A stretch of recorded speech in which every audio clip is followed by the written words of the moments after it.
Uh, how's everybody doing? Happy Wednesday. Happy Wednesday. It feels good to be home. Oh man. For those of you who don't know, I was in Salt Lake City up until Saturday for 2 weeks, which is about a week, 1 week too long. It's I miss my dogs, I miss my girlfriend, I miss my bed, I miss my house. Typically when I'm away for more than 3-4 days. Um but 2 weeks was the longest I've been away from my girlfriend, and I missed her very dearly. And she was much more receptive to me when I got back. She seemed to have missed me too. I joke that I'll be going out of town every 6 weeks or so, which I've been doing for about for the last 6 months, just because of how crazy things have been. Uh, just so that she likes me again, because I get a bit overwhelming. But yeah, man, it feels good to be home. I did a video a while back about like things to consider when being a digital nomad, and I know for me that the digital nomad lifestyle is not necessarily what I want. I like the flexibility of remote. I like the what that brings to the table, but I would definitely need to bring my family, like these two, with me when I go. How's it going, Alex? Hope everything's treating you well, man. Uh, but it feels good to be home. It still takes me a second to adjust a little bit, even though I've been here about 3 days now. Um, but I feel good. Um, it was a little bit rough too because I was waking up at about 5 to start work at 5:30. So I got re-addicted to monsters in the last couple days. I've been detoxing, and for that last week, I was actually filling in for my tech lead who was out of town. So um, divvying up work, communicating with other teams, status updates, all this sort of stuff that he was doing. So that added a little bit of extra work, a little bit of a different pace. But life is good, man. I have no real complaints. I it's these dogs. If I could get my dog to stop digging in the backyard, that'd probably be my only complaint. Only thing I'd ask for. And but yeah, man, I'm pretty happy. Speaking of being happy, um, April and I, for a while, have been putting a big emphasis on our physical health and mental health, for that matter. And so there's a couple things. Make sure we take our vitamins and whatnot. But we have a little bit of a home gym downstairs in our office, and we picked up a Nintendo Switch and got the Wii Fit puppies. We got the Wii Fit, and or excuse me, I always say the Wii Fit. Um, but we got the Nintendo Ring Fit. Oh my goodness, that's been a blast, and it's been killing me at the same time. I've been enjoying it. I've hit it. I've hit 2 levels a day since I got it, and tomorrow I'll take a day off, and then I'll keep it going. But that's been really good to sort of keep the body sharp, to keep the mind sharp, to keep the brain sharp, to keep the soul sharp, right? But yeah, that was one of our goals. We want to keep staying healthy and keep on the right path. Um, but yeah, man, it's life is good. Um, but this isn't necessarily about me. It's about what I can do for you. So if you guys have any questions, feel free to ask. If not, I'll just ramble on about some of the stuff that's going on in my life. I am flying out next month. I actually have a call about it tomorrow, but I'm flying out. Excuse me, not next month. Almost next month, in uh, early March, to go and film a course for LinkedIn Learning, which is something I'm very excited about, something that has been a goal of mine. So I'm pretty excited about that. Um, that's something I'm very passionate about: object-oriented programming and TypeScript. And then it looks like I'll be going to NGConf this year. Um, so still waiting on approval from the work, but something I'm looking forward to. The biggest conference by far that I've gone to. It's not cheap either. Even with the $400 discount they gave me for applying to be a speaker, I I think it was still $900 plus tax and then plus airfare. And I'll stay with my boy Ricky, who told me today that Google reached out to him because I recommended him to somebody a while back, which is good to hear. We'll see how that goes for him. I need to get I need to get one of my boys on the inside for one day. Um, but what's going on over here, puppies? You're just doing puppy shit. Don't mind them, guys. Hope it's not too rambunctious. But yeah, man. It's we're starting to film season 2 of Self Taught or Not podcast this weekend. It's looking like we're gonna release it sometime next month or the following month. So I'm excited about that. LinkedIn is actively maintaining the content on their platform. I've talked with the content creators, and they have, or the not the content creators, the hey, I've talked with the content curators, and so they're really throwing a lot of time, energy, and money into their platform. What do you do if you're falling out of love with coding? Okay, so this is something that I've thought a lot about because I go through ups and downs like every other person, right? And first thing is try and figure out if it's coding you're falling out of love with or the environment in which you code that has caused you to fall out of love with. And what I mean by that is if every day you wake up and you're in an abusive relationship, right? Not necessarily physical, but it could be, but it more so of a relationship, a negative relationship with a significant other, with a family member. That environment is going to kill you no matter what. That's just the nature of the beast, right? Um, um, so you have, if that's some, like, evaluate clearly if you're just bored of doing the same old, or if there's something going on in your life. It could be that your work schedule. It could be that they're just treating you like slave labor, like that's a real thing, right? I usually say about 7 out of 10 workplaces suck, um, and you usually have to work at those 7 out of 10 when you're starting your career. And about 3 out of 10 workplaces are decent places to work at, um, and that you'll make good money, you'll have good benefits, you'll have you can save, you'll make enough money that you can save money and plan for your financial future. You'll have benefits enough that you can go and take vacations, and they want to have you take vacations. So um, evaluate if that's the case. Now, if that's not the case, I really, really do think about what is different in your life from when you enjoyed coding to what is different in your life to now where you no longer do. Okay, now that you've done that, um, depending on where you're at in your career, but let's say you're in a similar position to me. I, as somebody who's a employed software engineer, has a couple of years of experience under his belt and can get a job relatively easily. Um, I there's something I don't want to do, I don't do it. I find because there's so much I do want to do that I do that instead. And I was recently talking to Eric about this exact thing, saying like, listen, man, if the goal is to make money or the goal is to learn, let's find. There's so many different ways that you can monetize something or make money, and there's so many different ways that you can keep learning fun. That forcing yourself to do one of the ways that sucks that you don't enjoy will make this feel so much like a job that, of course, you're not going to want to do it anymore. So, if you're sick of doing algorithms, build a project. If you're sick of building the project you're on, start a new project. If you don't want to start a new project, pick up a book. Not sure what books to read? There's links in the description below. If you don't want to read a book, watch a video course. If you don't want to do a video course, do a video course. Like an interactive course, like a free code camp, Code Academy.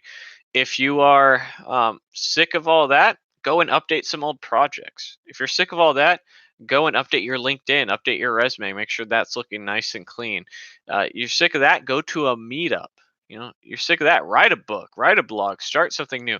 My point is this: is that you want to keep things fresh and you want to keep things moving forward. And there is some truth that you need to power through the hard times and you need to power through it. But the reason you fall out of love with things is because you no longer enjoy them.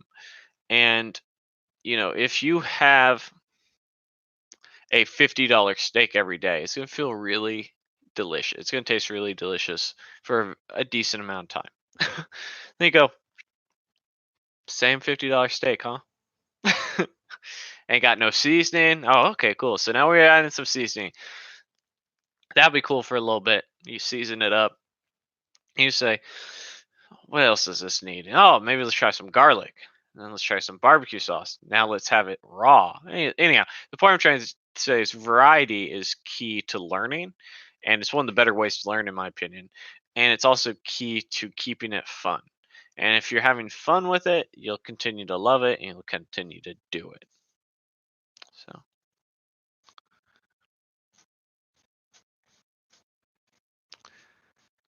first time catching me live. I'm live every week, baby. Y'all didn't know that the L in Dylan stands for live, did you?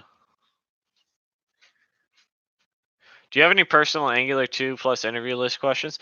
No, not really. When I interview candidates, so when I interview candidates, I don't actually ask them about Angular. I don't give a shit if you know Angular, even though I work in Angular daily. And this varies by your interviewer. So I ask you questions about JavaScript, HTML, CSS. I ask you questions about testing.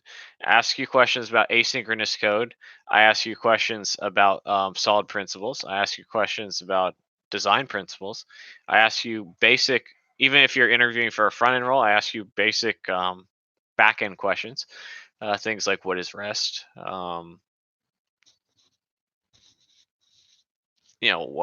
Things of that nature. So I ask fundamental questions, and I have questions. Problem questions like how would you solve this? What is your insight? Um, because I don't care if you know a framework. Because puppy,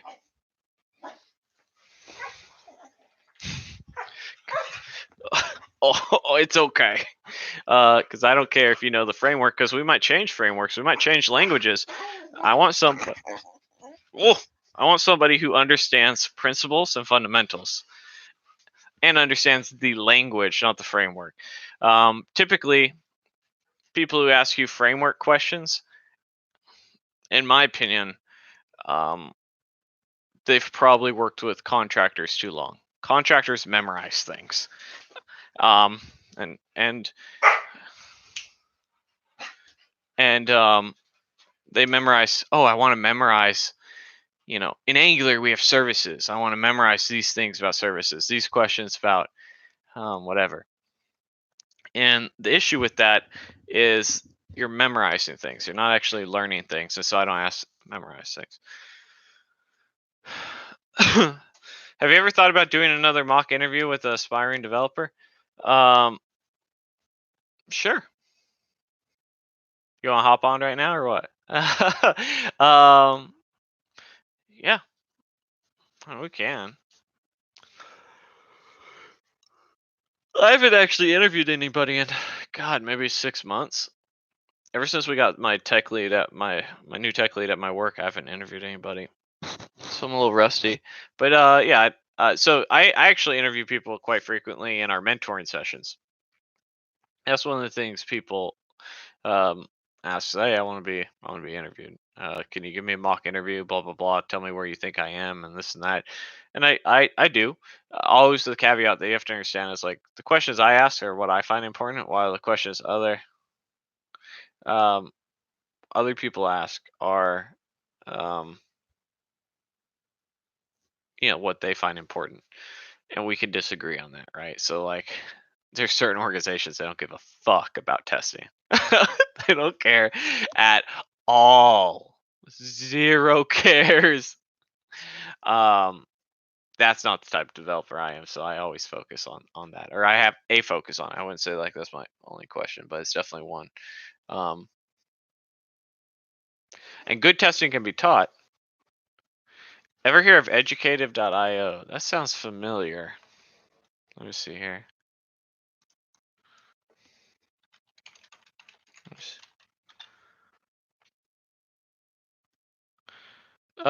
No, I don't think so.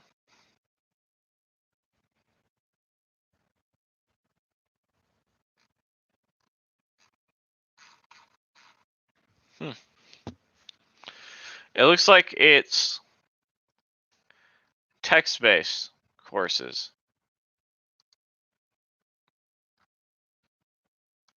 That's interesting.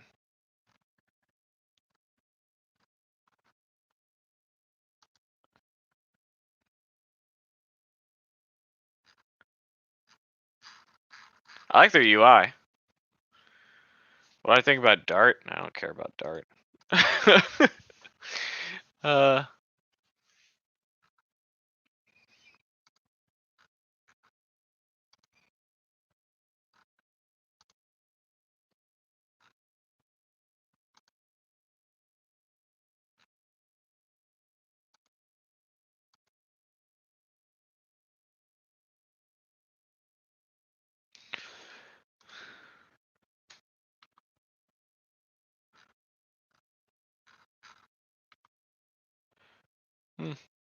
it's not a bad idea. Will it be successful? No. I should say it won't be successful, but it's towards a different audience than who video course audiences are. You have to understand that video course audiences typically are for junior developers. They're for people getting started. Um, Senior developers, they still might watch them, but that's not the main audience.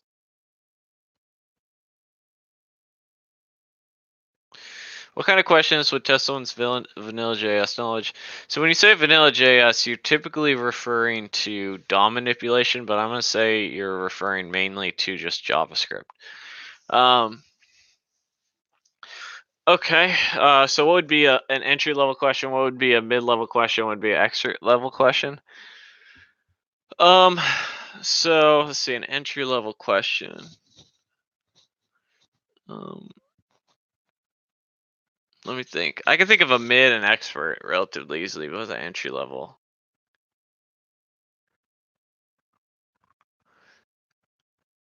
Okay, so a entry level question would be, what's the difference between double equals versus triple equals? A Are you talking about like FizzBuzz type problems, or I think we're talking about like general JavaScript, right? Not algorithms or stars. So an entry level question would be double equals versus triple equals. So if I was asking that of a junior developer, this is somehow what I would say. Well, double equals versus triple equals. JavaScript is unique in the fact that it has two different equality operators. Double equals compares just the value. So for instance, you could have a number 5 and then you could have a string 5, and it's going to compare the value of that. It's going to essentially convert the number 5 to a string and see if they have the same value. Now, triple equals compares the type and value. So in that instance where they were equal, the triple equals would in fact say, hey, this value is both 5, but in fact one is a number, one is a string, and thus it is not equal.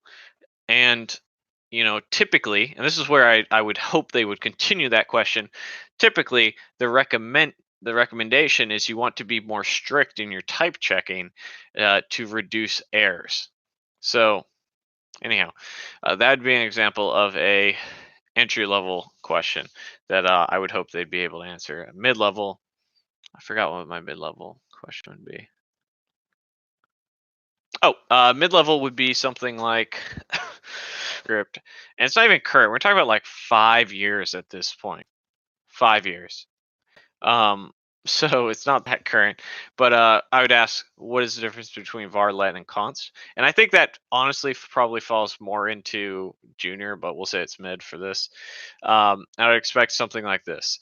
Var is essentially deprecated at this point in time and being replaced with let and const. Var in the past was the variable type that you would assign constants to or assign values to, and it also has had the ability to reassign. It used lexical scope, which essentially means that there is variable hoisting as part of that. And then hopefully they'd go into variable hoisting, right? If they wanted to expand upon that to show their knowledge. So now constant let uses block scoped. So it doesn't use lexical, so there's no variable hoisting. Let is the block scope version of var where you have the ability to reassign. Now const in JavaScript is unlike what most people say it is, that misunderstand, is it's not for constants. Now, it can be used that way, but it does not mean that the value is going to be constant. So when it comes to primitive data types, such as strings, booleans, or numbers, those types cannot be modified. However, when dealing with objects and arrays, that is something that can be modified. Now, you cannot reassign the value, but you could push to that array, add a key to that object, or modify the key of the object. That is the difference between var, let, and const. If you like these questions, by the way, you know what? I have 100 of them in the 100 front end interview question challenge, which you can get in the description below. Okay.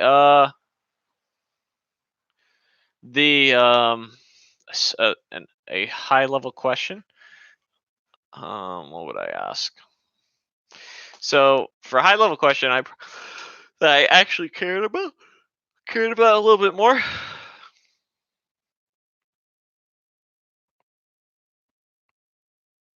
Um, I don't know. I had one earlier.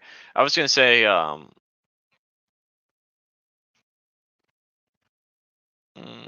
was I gonna say? I don't care about callback functions. Uh, I everyone knows how to use a callback function. All right, it's just a function that takes a function.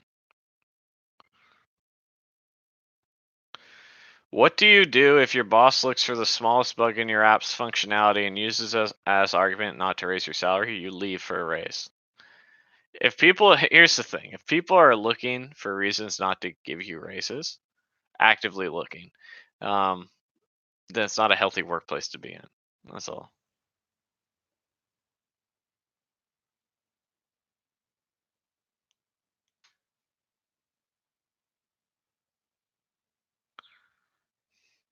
What's a good resource for learning TDD with JavaScript and Jest?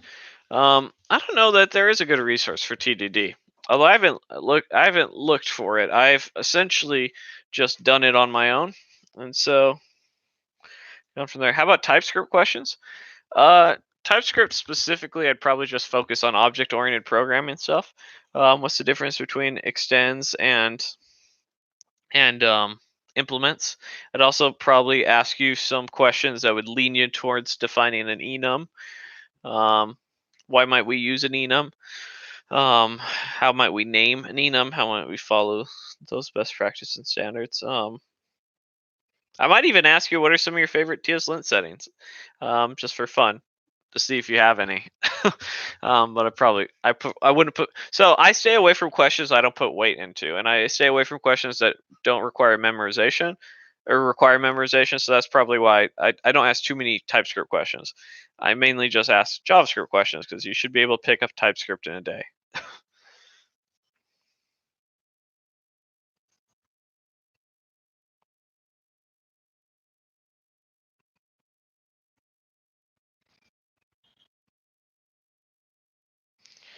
What's the best way instead of a get all on 100 entries? What if you have a million users, different routes to let 100 at a time? So I'm not sure what your question is, Starstars, but this is what I think you're asking: is that you have a lot of users and you have a single get call that gets some data, and you're afraid that that route is going to get too much action. I guess. So my advice in that case is simple. You one create you create there's a couple different things you do. Caching is the most obvious, so that you're not querying the database every second. You're querying the database maybe once every 10 minutes, maybe once every hour, maybe once a day. It really doesn't matter. So you cache it so that it can just serve it right up. Now, another thing that you can do is have the client side cache it with service workers and things like that. What are your favorite books non-technical? So there is a author by the name of Piers Anthony who I'm a huge fan of. He's done series like the Xanth series, which is a fantasy series about a magical world and people who have like special powers and stuff like that. If you wanted to imagine that like you were in mid like this is I never actually thought of it this way, but if you've seen My Hero Academia, remove the modern place, go to the Middle Ages, and it has nothing to do with children. They also have a he has another series that I'm a huge fan of that I'm forgetting the name of. God, what was it called? Is Rider on a Pale Horse, I think is the first one. Um, what was the name of it? Uh, Give me a second. I'm finding it. On a Pale Horse. What was Incarnations of Immortality? That's another fantastic series by him.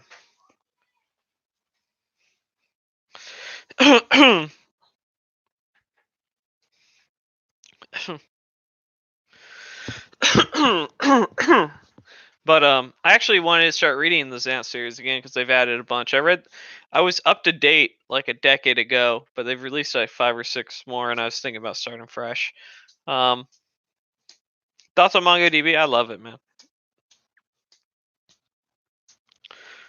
Do I use some JavaScript coding standards like Airbnb? I don't like the Airbnb coding standards. I don't think they're bad, but um, I don't know if they've changed it since then. But at some point in time, they didn't use a for of loop because it requires a little bit more memory. But I think readability is more important. And that was when I was like, oh, I'll just use my own linting standards, or I'll use the TS lint recommended. I'll make it stricter. How do you deal with senior devs who don't get good, i.e., are stuck on old ways of coding? Um, well, I mean, sometimes it's out of your control. Um, the best way is to find a team that you mesh with well. But one way is to implement standards. And if you're the tech lead, it becomes very easy. If you are someone who brings up ideas that the tech lead likes, that's another one. Say, hey, I think we should make linting part of it. Hey, I think we should make this part of it. Hey, I think we should add tests part of it. Hey, we should do code reviews with 2 reviewers to enforce these standards. So learning, putting in place the property quality controls makes life a little bit easier.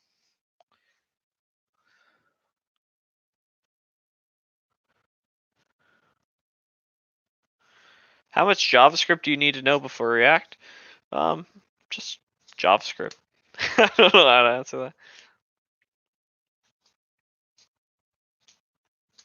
I don't have a good recommendation for schema data modeling.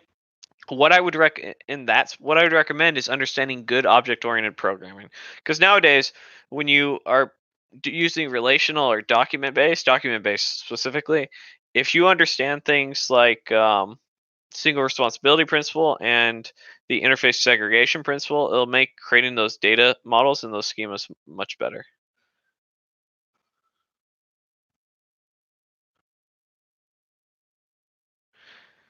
I just left my first job before landing my second. My superior was talking about me while sharing his screen unknowingly. Did I do the right thing? No, you did not. Um, I understand that he probably was talking some shit and you didn't like it. My advice, first off, okay. First off, you never make a decision when you are emotional, upset, any of that, and this screams of that. I don't know this case, but I don't know that you went home and just agonized over it for 3 days. I think probably you got upset and then the next day you quit. It was multiple times. Jesus. So my advice would have been to continue to look for a job while collecting checks from these people, um, just for your own financial future. So, what should juniors know about Git? They should know They should know about branches and how to commit. And they should know how to pull and push, and they should also know how to handle merge conflicts. Thoughts on the future of Kotlin? Hey man, as long as people are using Android phones, which they are, seems pretty good. If that's what you're interested in.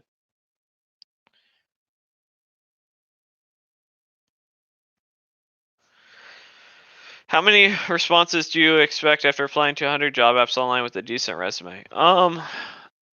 Well, what I expect is different than what somebody who enters the field to expect. If I apply to 100, I would probably expect somewhere in the neighborhood of 20 to 30. But that's given where I'm at now.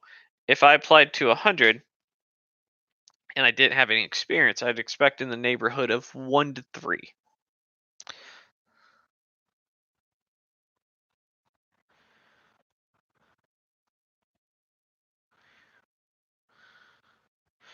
My advice is that if you're building an e-commerce platform, you should probably just use a framework because you're gonna need. I shouldn't say need, but it'll go smoother long term. What's the best way to improve my logic? Really being able to understand your language and use it properly, and a way to practice and think about problems. Algorithms is pretty good for that, as well as reading some technical books.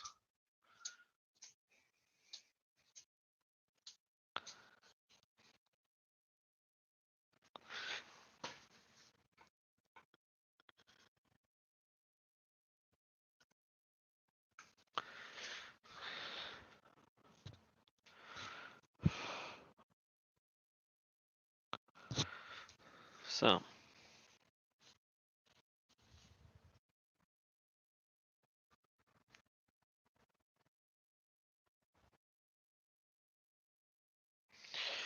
but our terms, yeah. What I would say is one, you can always go to HR if there is an HR. If someone's been doing that multiple times. Two, could have got on camera.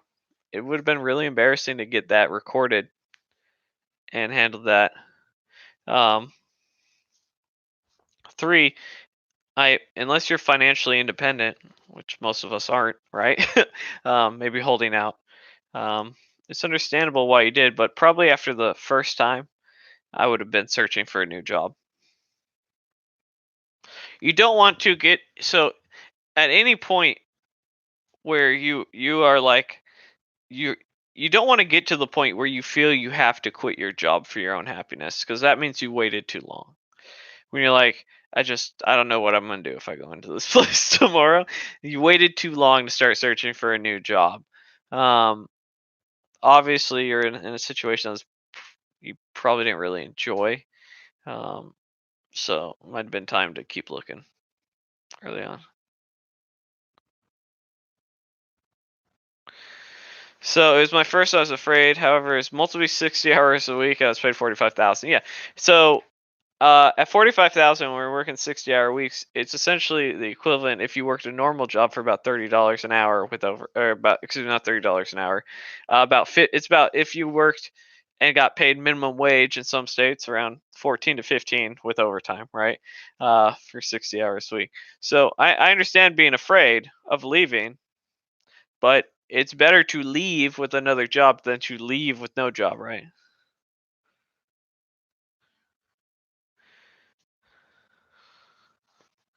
Um, It's okay to have small amount of bugs in the app final version if you're the only person who work on the app without testers and so on. It really depends on what your stat your. It depends upon the product owner and what they find acceptable. It depends on the app.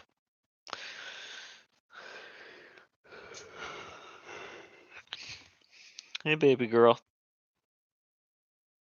how you doing?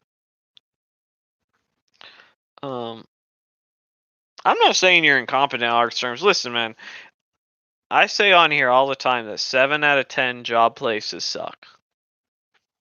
7 out of 10 places will take advantage of developers.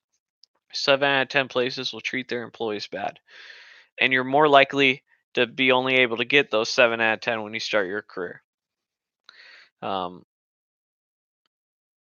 there's been plenty of places that I've worked and I've known people who work where they go through a developer every 6 months. 6 months.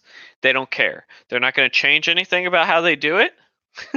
They're not going to change Their outlook, they're just going to keep grinding through people, and because some people don't want to take responsibility, some whatever the case may be, right? They don't want to address their issues.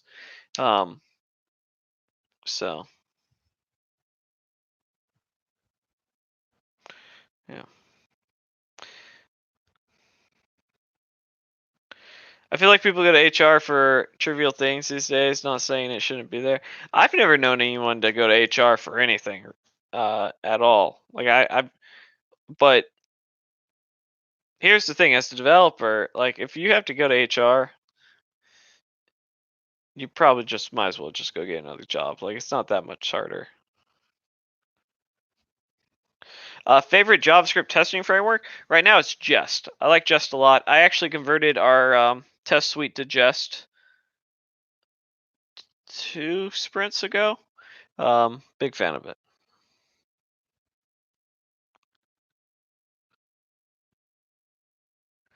I don't know what a Pleno dev is. Pleno. Maybe you. If I look at the keyboard, it's P anywhere in there. So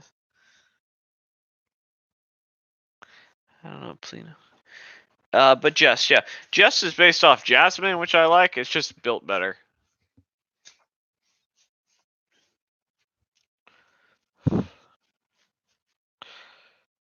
The only thing I don't understand about Jest is why they're in like version 30. Like it's just so. What do you keep adding that it keeps going on?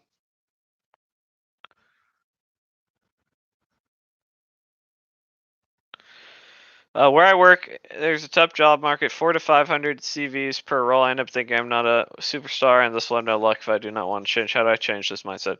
First thing I would suggest is the same job strategy that I have, which is I only apply to jobs the first day it comes out, so I make sure I'm one of the first applicants in, so they see my resume. Two is what's the alternative? Like realistically, what's the alternative? Is the alternative not to try and just to go sleep on the streets? That doesn't seem like a good game plan. Is the alternative not to keep going and instead just work some minimum wage job that's not going to lead you to anywhere financially down the road? No, I don't think so. What do you think about not using any frameworks in web in 2020? I think that's a mistake.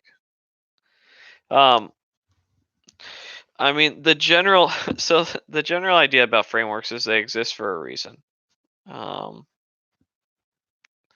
they have functionality that is almost impossible to implement on your own in a timely fashion. Routing, for instance, single page application. The whole point of SWAs, right? So,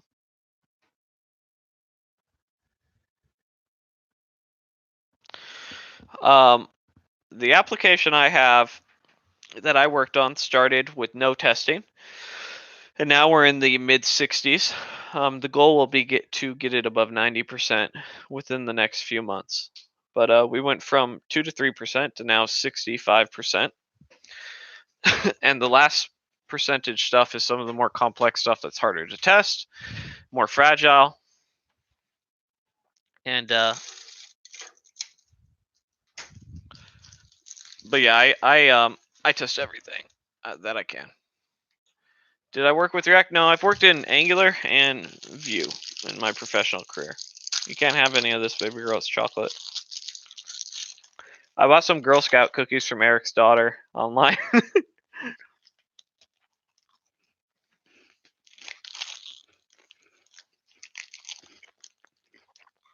No. How's video dev docs going? Not very well. I've been busy.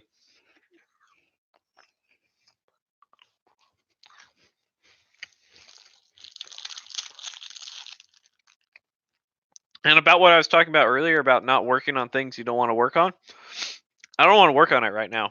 I think it's a good idea to work on it. I don't want to work on it though. So instead, I've been writing my book and preparing for my LinkedIn course and things like that.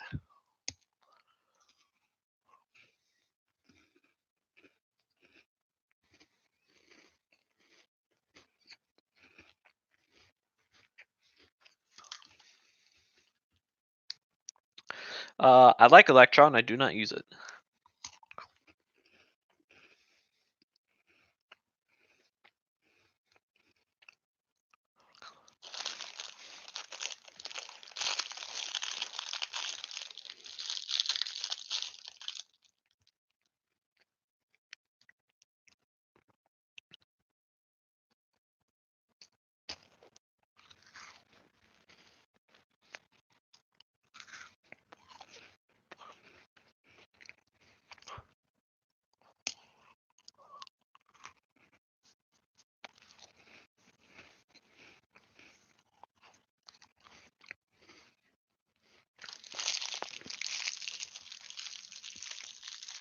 So the ideal size for a dev team definitely varies by project, but what I would say is it somewhere between 5 and 6 developers. Once you get past 6, you're sort of getting a little bit too many people in the code. But it definitely depends on project, and that's just devs. That's not talking about support staff or other roles.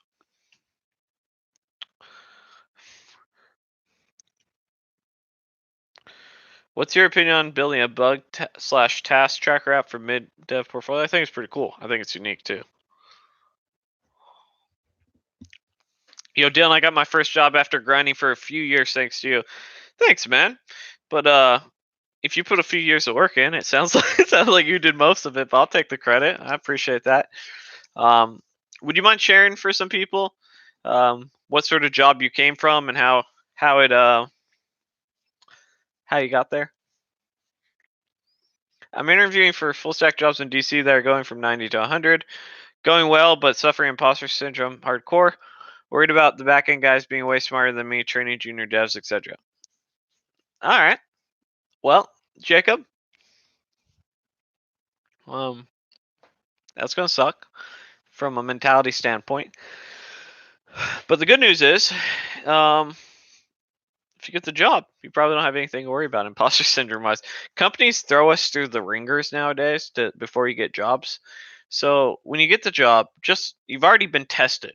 Like, this is one of the things I realized is I've already been tested. I've already been vetted.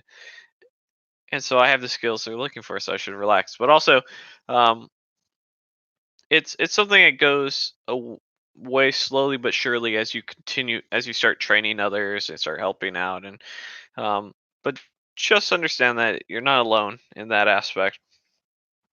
And there's different things that different people have imposter syndrome about. I have imposter syndrome about not having a degree. Um, and I think all the time about going back. Mainly for management though. Well, we'll see. I don't know.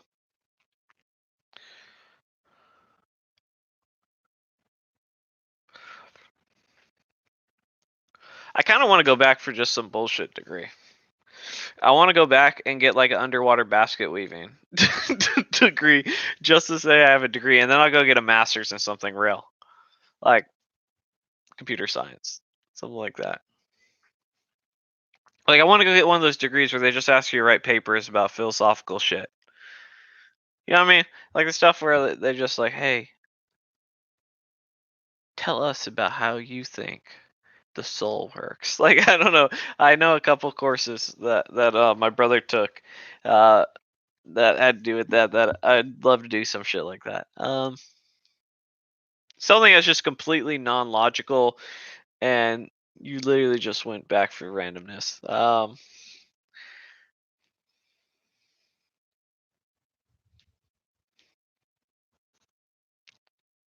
Yeah, I want to be the best paid underwater basket weaving grad that there is. I'm gonna try and skew the numbers. I'm gonna go look up what is the most useless degree that pays very poorly and has no job prospects, and that's what I'll go get a degree in. Try and skew those numbers. Hey, thank you, Bravo 6. Bravo 6 also got a job. If you want to rule the world, I don't really want to rule the world. I just want to have money in the bank and pay off my house early. Have enough money to start a family. Yeah, man, I was talking with a buddy, and he told me some savage stuff that his brother his brother got dumped by his girlfriend because that his long-term girlfriend because his brother just couldn't get his life together enough and she left him because he said there's just no way we can support a family. That's one savage way to get dumped, and like, you can't really blame her. Like, if what you want is a family and you don't think you can financially afford it, and homeboy's not getting his shit together, but that's a hard L. You know what I mean? Like, that's no soft L. That's a hard dose of reality. Long-term girlfriend break up with you. Um,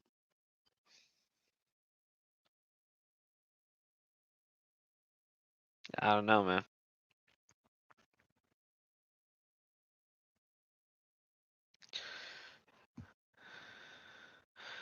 Yeah, I think April and I are planning on having kids, or starting to have kids early 2022, mid 2021. um,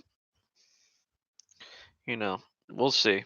But this is the first time in our life that I felt like we have enough financially to do so.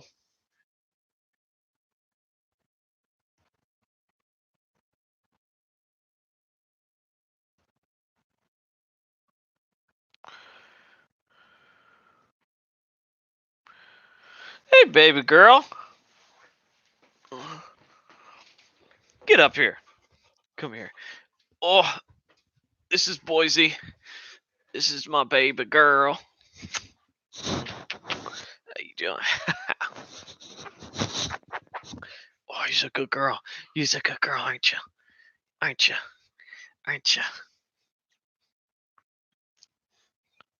Are you licking the crumbs off my pants? Oh, show baby girl.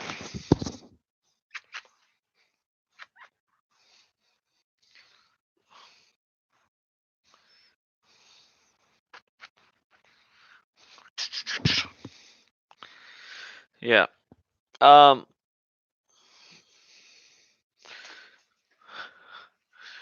But yeah, congratulations. I'm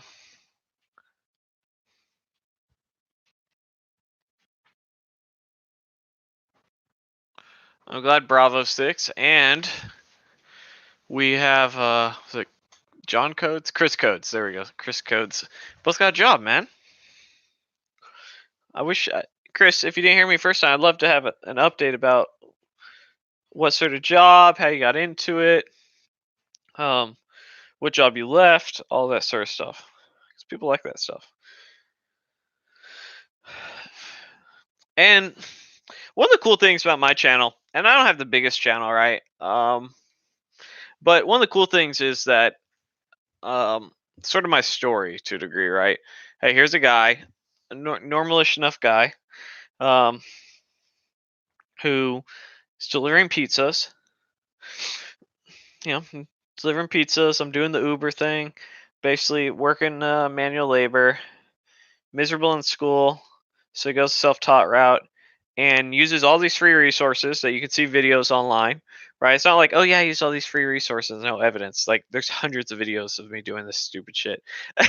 And from there, then going and being like, oh yeah, I got my first dev job and I grinded, got my first dev job, and then you've been able to see my sort of life progress, right, from junior dev to senior dev to eventually tech lead, and you've been able to see the guy who was coding in a closet with his microwave go to coding in his 3,000 square foot brand new house and able to not worry and live paycheck to paycheck. And like it's one of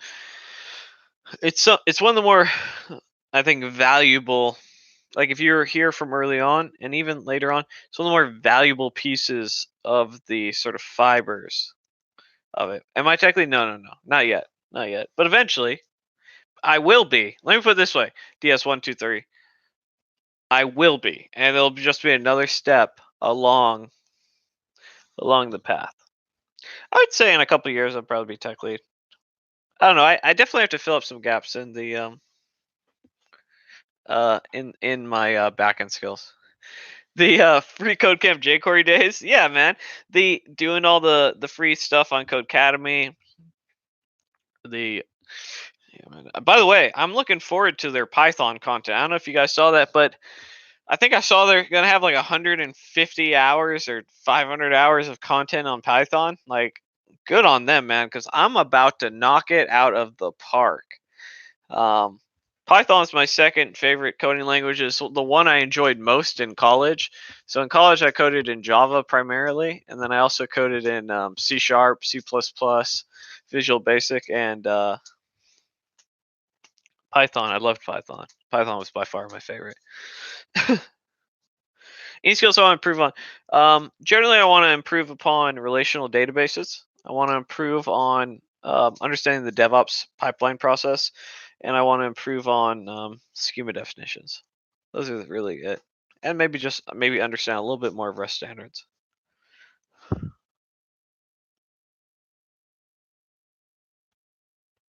Hey, Boise.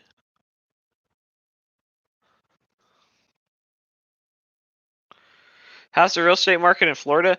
Dude, I was April so it's been pretty good. So my house is up about 7% in the first year, but I'll give you an example. Like I come from Los Angeles, so it's all in perspective. DC's out of control though. But like I got an interview from Amazon. They said, "Hey, we'd love to interview for Seattle." I looked up median home in Seattle, $700,000. Like, no, I'm good, dog. Like the median home in Tampa is like 200.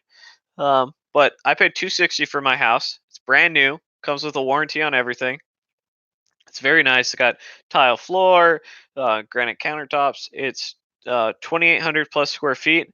Has a big backyard, a lanai, nice. Anyhow, so to me, it's like a fantastic deal.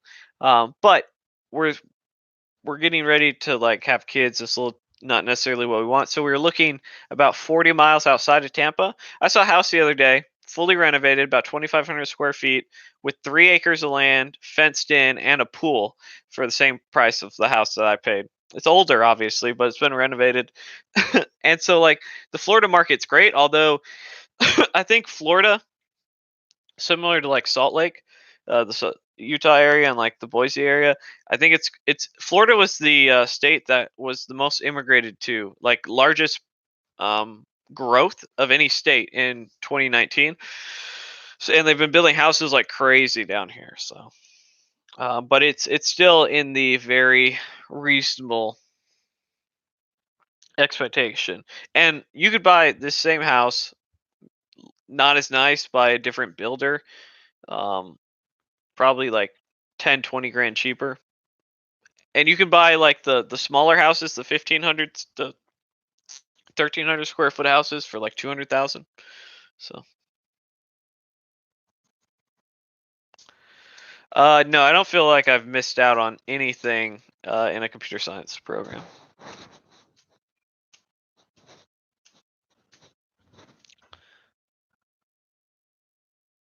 Hey, baby girl, how you doing? But yeah, the Florida housing market's great. Although I don't, I if you ask me like, hey, is it going to be great in 5 years? No, I don't think so. I think it's going to be great if you're a homeowner. There's nothing, there's nothing more fabulous than getting a free $100,000 on your house going up in value in 5 years. And I think that's what's going to happen. I think the market's going to go up about 7 to 10% a year for 5 years, um, which would be pretty aggressive. But I think the $250,000 houses are going to be $350,000 in 5 years. So not quite 50%, but 33, 40%, and uh, that's my current theory anyhow. Just due to the influx of companies coming here, of jobs coming here.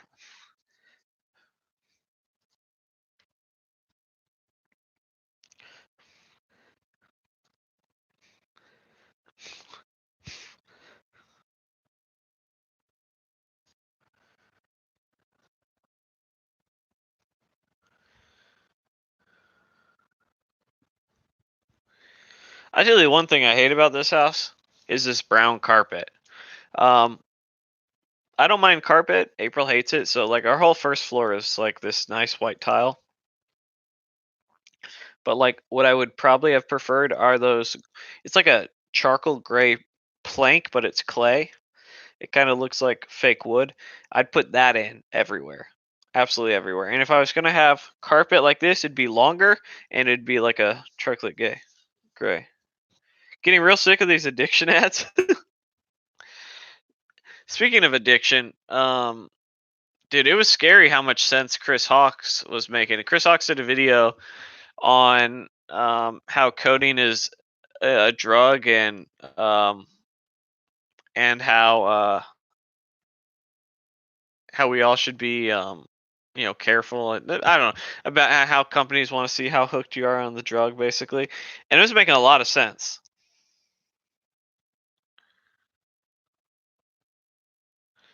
This is actually my first real job. I'm 22, living with my parents. So this is Chris Codes, by the way, who just got his first dev job. First real job. 22, living with my parents. Studying for a bachelor and doing small work here or there was enough to not get kicked out of the house. All right, I respect that. My parents also wanted me to work very as I had different plan for myself. I worked from basically age of 12 on.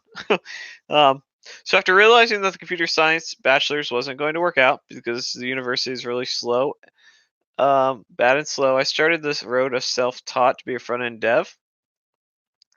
I couldn't quit university, so I just started following your steps for self-taught road. Finish the free code camp, responsive web development, then learn Git, React, APIs, etc.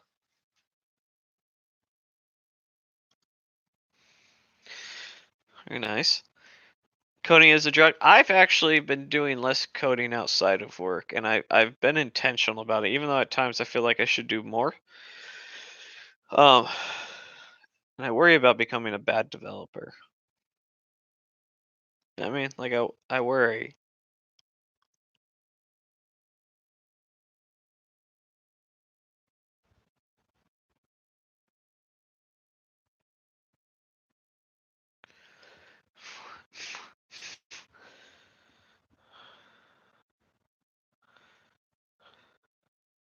I worry about Chris also.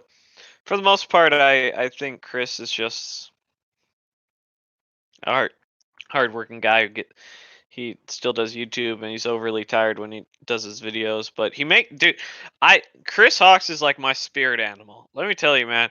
When that guy starts making sense, he starts really making some sense to me.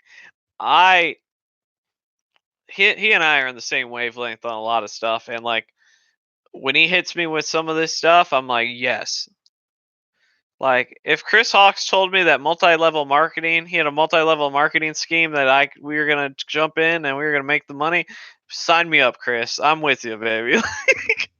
um, but I don't know. I Chris Hawks makes a lot of sense to me, but I definitely understand the like. I'm worried about him from time to time because like there are times where he puts out some. I won't say they're negative videos, but they're dark to a degree.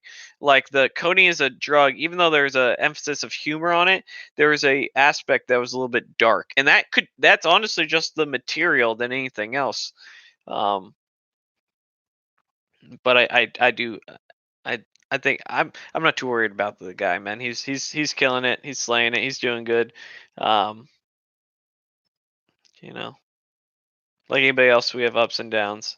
But he seems happy, but he also seems a little bit annoyed, which is something that I think I come off as at times.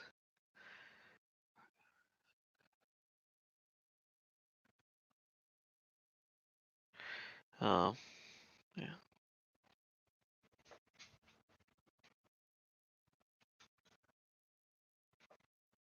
Do you know how happy I'd be if my first job was at 22 as a developer?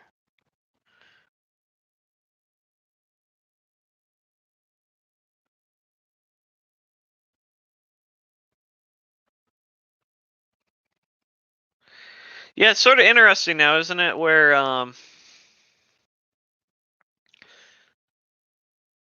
it's funny.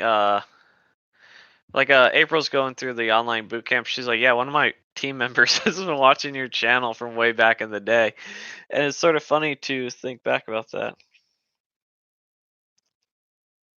That like now people getting into the field or watching my channel that I may work with at some point. Like one of the guys I ran into at my conference, he actually contracts for my company and asked if coincidentally asked one of my teammates if he knew me, and they happened to be my teammate, and was like, yeah, we're actually on the same team, which I thought was pretty funny. Um, yeah, man, it's kind of it's cool and it's sort of strange at the same time, right? Where it's it's cool because it's nice to see other people succeed, but it's strange to have people come up and be like, "Yo, thank you." Like I don't. It's not like, oh, I'm kicking myself down or anything like that. But it is strange to be like people be like, Hey man, I appreciate you doing what you do, and it helps keep me on the straight and narrow. And I'm a developer now. It's like, dude, I'm just me, baby. Like, I'm a two-time college dropout that literally has one marketable skill and worked very hard to get there. And I just shared my journey, and I'm glad it helped, but it wasn't a position I ever thought I was. I never thought till recently that anybody would be thanking me for it, but it's happened a couple times. Coding 3 hours a day. That's what I said. It's really hard to get used to, and uninstalling all those games. Yep, you gotta do it, baby.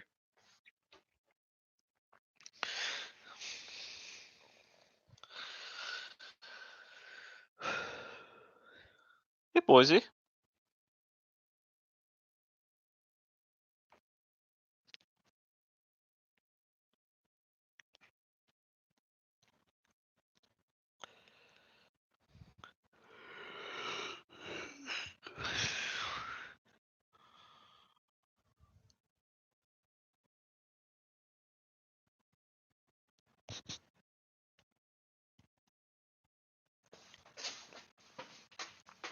All right, guys. We've been going about an hour. It's been fun. Congratulations, Chris Codes and Bravo, for their recent jobs. I wish you all the best of luck.